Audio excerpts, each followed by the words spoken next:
Sean Connery, who was one of my favorite actors, I know he was a big inspiration of yours, and he also became a great friend. And you often played tennis together, which I thought was so awesome. He was the one who actually convinced you to continue acting when you were contemplating quitting. Could you share what he said to you that encouraged you to persevere? What happened was I was accepted to go to university again for the fifth year in graduate school drama class. It was NYU, I think it was NYU. And I was his stand-in a movie called The Anderson Tapes. It was one of those glorified extra roles, it's like 1972. And, you're just a stand-in and you get to meet and work and watch a lot of people like Sidney Lumet, who directed it, and Martin Balsam was in it. Just a slew of people, Diane Cannon, Chris Walken, and all these people were in this movie, The Anderson Tapes. And, I remember getting this acceptance to go for the fifth year of school. And I didn't know what to do.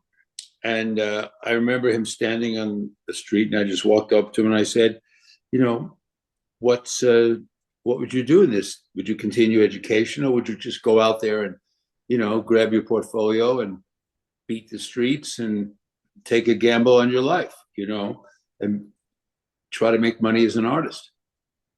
And it was a classical repertory company that I was working with at the time. And it was staying with them full time or going back to school. And I said, "What would you do, Sean?" And he said, "Young man, if you can do Antigone, you can do anything." Which meant, if you can work in the classics with this repertory company, go for it. Because you can always do television and the movies if you can do the classics. And that's what I did. I just, never went back to school and just worked in plays in Lincoln Center and developed a whole stage career there. But, when I saw him years later in 86, 85, I'd already done Cagney and Lacey and Karate Kid. I was a little more established.